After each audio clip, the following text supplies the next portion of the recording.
A lot of people ask, why don't the good guys run for office? Things will be different. Things will change if only the good guys. And it's very difficult to get real good men and women, especially men and women of God, to run for office. We have one tonight with us in the 13th Congressional District of Ohio, Hennen for Ohio 2020, Hennen4Ohio2020. You can go to that website right now. You can donate, you can encourage, you can pray. After you pray, get off your knees and donate, because we need good men and women of God to be here in Washington, D.C. He would be one of them. Duane Hennen is with us tonight, and it's a great honor and privilege to have him on the air. Mr. Hennen, you speak of the 13th Congressional District and the lack of jobs. If you could describe for the American who's living in San Francisco or Washington or New York or Atlanta, what does the 13th District look like? What does it encompass? What are the demographics? And how are people impacted by the fact that there is not robust economic growth in the 13th District? I think the way I would describe it is this. I'd go over some of the statistics that, we have like about 1 out of every 3 people that live here are poverty level or below. There's a lot of jobs that have up and left, Delphi left, WCI Steel left. We used to be a huge steel industry in this area. And the steel mills have all shut down due to regulations and, China. China's a big talk in the news all the time. Mm-hmm. So we know the problem very well here in Ohio, what that entails. One thing I get tired of hearing is Tim Ryan always calling it the Rust Belt. I mean, we were the Steel Valley, and we're still strong. We have the hardest working people in America that live here right in our valley. And, so I get tired of it always being put down and made it look as negative, and we still got a lot to offer for our country. Ohio used to be known as a heartbeat of America. I believe we still are. We might just be a little bit low on pulse, but we're going to bring the pulse back. As far as the demographics, we got people of pretty much every nationality living in our area here. So it is very robust communities. We've got, people that, are really good people. Yeah. Right now we're facing a huge drug epidemic. You hear that talk across the nation. 2 of the counties that are within our district here are, a couple of the top 2 in our state. And, I believe that's because, number one, when you don't have jobs and when you don't have, a way to make a living, a lot of people turn to the wrong resources. And then, we mentioned God a lot. So, when we don't have God, people turn to the wrong resources. You look for something else that can fill that void. And that's something that's missing as well. Over the last 30, 40 years, we've seen a huge decline. It used to be very heavily evangelical Catholic community here. And now you're lucky if about 11 or 12% will say that they attend an evangelical church, locally. So that's been a huge decline from about 80% down to about 11 or 12%. It doesn't cause me to even pause to wonder why we have such a decline all around us in our morality, because we've removed God from the situation and we need to put him back into it. I agree with you. I want to talk with you very quickly about the United States-Mexico Canada agreement, which is basically the USMCA, the agreement that Nancy Pelosi refuses to bring up on the House floor for any vote. And it is to replace NAFTA's agreement. And I want you to, if you would, explain to the American people, how did NAFTA impact the 13th District? Did it take away jobs? Did it take away opportunities because other opportunities opened in other countries of the world? Absolutely affected us greatly. With NAFTA, we saw a lot of jobs leave and go down to Mexico. We've seen them just pour over the border. You got Delphi. Delphi's now gone from our area. They're really heavy. They had a lot of people that worked for them back in the day. My dad retired from Delphi, and then they finally just kind of pulled out, moved away. They used to work heavily with GM. Now we see GM's leaving. So GM's shut down in Lordstown. That's a huge loss. and it's like one thing after another. We've just been losing job after job after job, and a lot of it was NAFTA. A lot of it is just how we deal with trade, even around the world. Even dealing with China, we've seen a lot of things just go almost unnoticed by former presidents. The Congress hasn't. I think they were asleep at the wheel. Yes. Jim Trafton, who was a Democrat here, he was a congressman here in our Yes. valley, brought up that issue back in the 90s. He said, that China was dumping stuff in here at a cost less than what it cost to produce it, and that was going to kill our jobs. And he was right on the money with that, but no one wanted to listen to that. Nobody wanted to take him serious. And, if they would, maybe that would be different today for our valley. Maybe that'd be different for our whole country, because we'd see a country that's a lot stronger economically. But I tell you what, I think under Trump that strength is coming back. And, you'll hear some people say they hate him. Well, I don't quite understand why, because you look at the results. I can overlook a lot of things when you're seeing the results that you're seeing. Yep. And he's bringing the results like we've never seen before. Now, Tim Ryan voted with the others and the Socialist Democrat group on Capitol Hill against lowering taxes. I don't know about you, but I would think that lowering taxes might actually benefit those people who voted for him. Why was Tim Ryan so adamantly opposed to lowering taxes in the 13th Congressional District? The only thing I can say is I think Tim Ryan feels that he has this district locked in, that he has no need to fear for his job. And I think he has his sights set on something else, whether it's not president. Let's just get that one straight. Yeah. He knows for a fact he would never make president. Maybe he has hopes for vice president or cabinet position or run for governor. I'm not sure who would want him in any of those positions because he's never really accomplished much. I'll give him credit. He's done some real tiny things, but not enough to make a difference. And Exactly. if you're not making a difference, and then the votes like that really hurt everybody. I think he's, his power's gone to his head. That elite feeling that he gets, he doesn't anymore really understand where the people are at here in the valley. We don't see him around here much. I was out at the Canfield Fair. He was there for maybe 5-10 minutes or so. And then he just left to go watch an OSU game, but he didn't have time for the people. Rather than coming back from his presidential run after the Dayton shooting, to visit his district, he decided to run down to Kentucky, as if him and his caravan of angry women was going to make a difference. Wow. It's just a lot of nonsense. Exactly. Duane Hennen with us tonight, ladies and gentlemen, running for U.S. Congress in the 13th Congressional District. Everybody knows that when you run for office, you can't win if your statement is just don't vote for the other guy. It just doesn't work. So we know all the reasons why Tim Ryan, the Socialist Democrat, is not a good fit for the 13th Congressional District.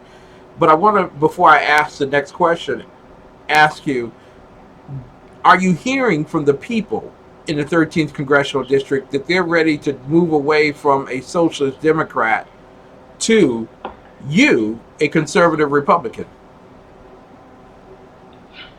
Everyone I've talked to, and I've talked to a lot of people at a lot of the different fairs over the summer, and yes, that's what I'm hearing. I'm hearing that, they're tired of seeing how far left the left has gone, and they're wanting someone that's going to, stand up for their values. And that's, a lot of people around here are pro-life, a pro-Second Amendment. We're pro getting jobs back in our area. There's a lot of issues that we haven't seen being dealt with here.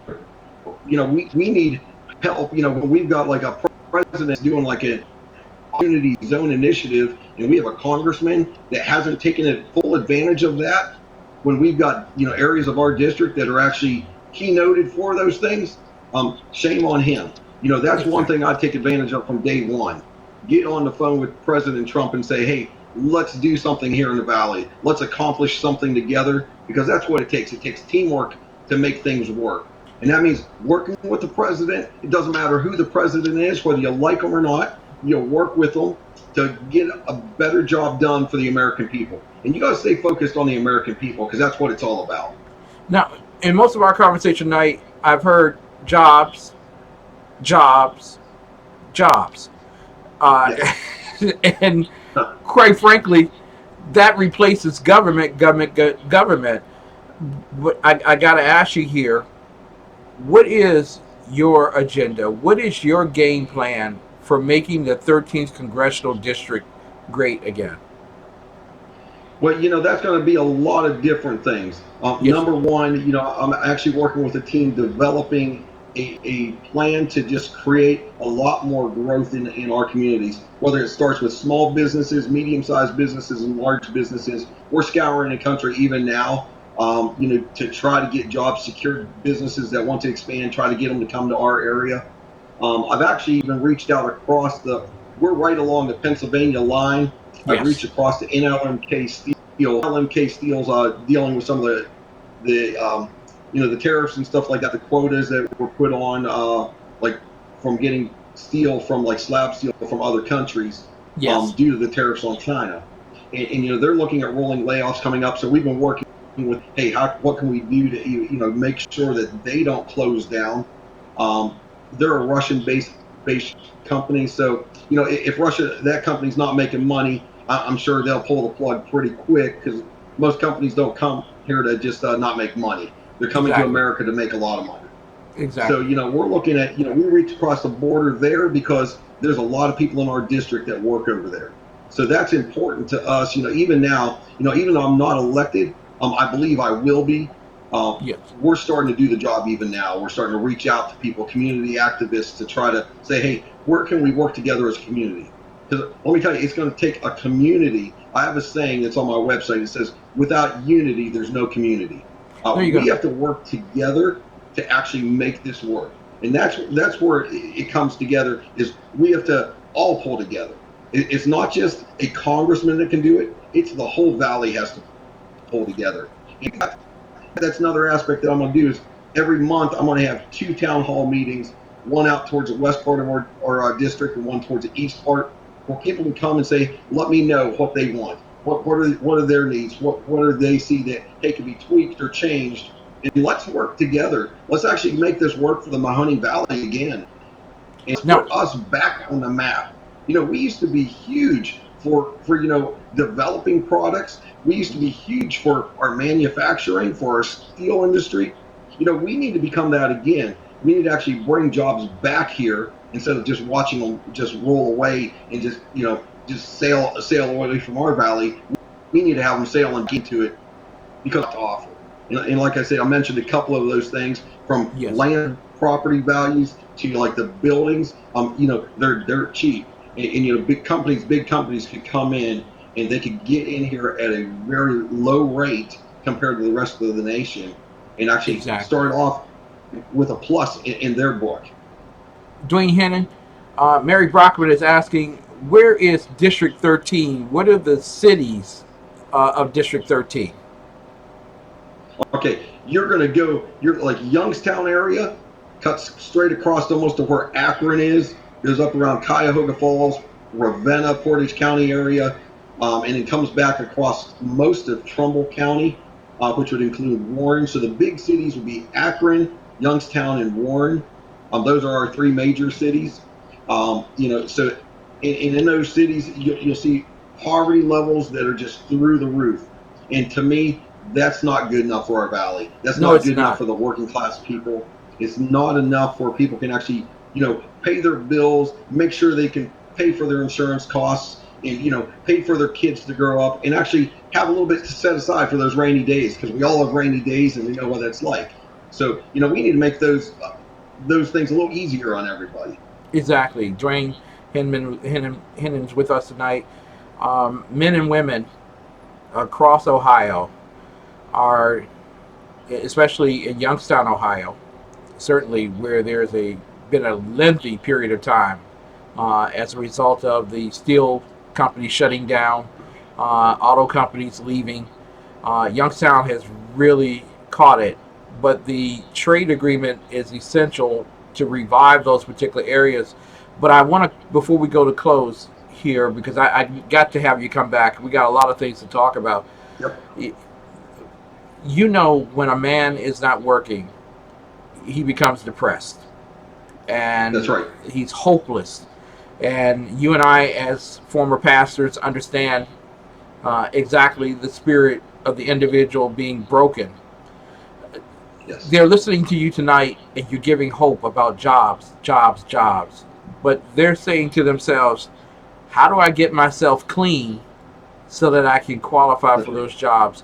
What is the role of the federal government in regards to the opioid problem in Youngstown, Akron, and other cities in the 13th congressional district?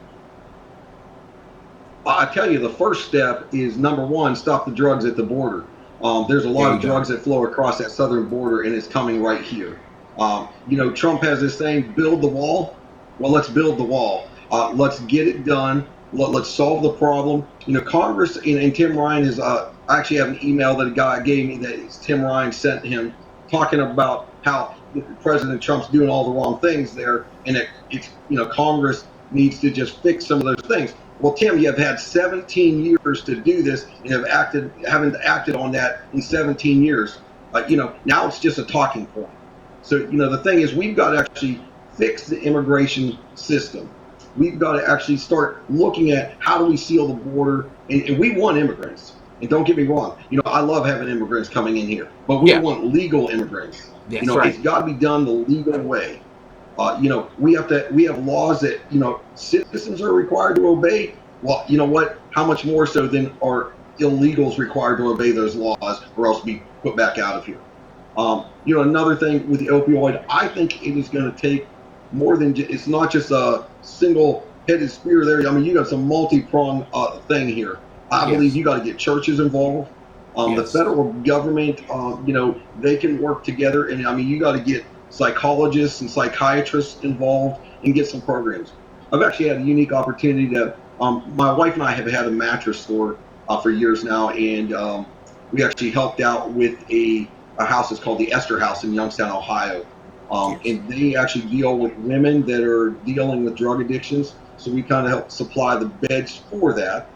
And, because they can house about 12 people at a time, and they're working with women, and it's a Christian approach. And you know yes. what? I don't believe that's the only approach we need, though. We need every aspect we can get to solve this problem. But if you don't stop the flow of drugs across and coming into our valley, you're not going to solve the problem. It's not just something you can talk your way through, because there's a lot of things going on that, once you get addicted, that's a tough battle. And now we need everyone coming together as a community to solve the problem, and let's get this opioid crisis underfoot once and for all, and let's make sure it never rises back up again. Now, a lot of people always I always blame the drug addict and never think about the pharmaceutical companies or Yep, actually that's the right. middlemen. Will you go after the middlemen that have made this very easy? Physicians, nurse assistants, and those who are able to write prescriptions illegally. I think we have to. I mean, honestly, if you're doing anything illegally, there's a price. It says you play, you pay. Unfortunately, we've seen that even in politics. There's people that play the political game very well and get away with everything. Hillary Clinton. And, but we've got to look at that in this aspect as well and say, as a doctor, as a nurse, as whatever position you've had, you knew better, and Yeah, you knew what the cost was to those people. You're destroying lives, and you knew better. In the pharmaceutical companies, I believe they got to start kicking some money back to get this where people are getting the treatment they need. They've made a fortune, and a lot of it's whether it's off of government insurance programs or off of insurance programs through people's work. They've been paid a lot of money for a lot of these pills, but we've got to stop it at the middleman. We've got to fight hard, and we've got to keep it from happening anymore. Duane Hennen, Hennen4Ohio2020. You can go to his website and donate, help him. He has a big fight against a socialist, and this will not be the last time. that he's on our network. We need conservative, godly men here in the nation's capital. God bless you, sir, and thank you so much for being on the air with us tonight. Thank you very much. You have a great evening. You too. Ladies and gentlemen, this is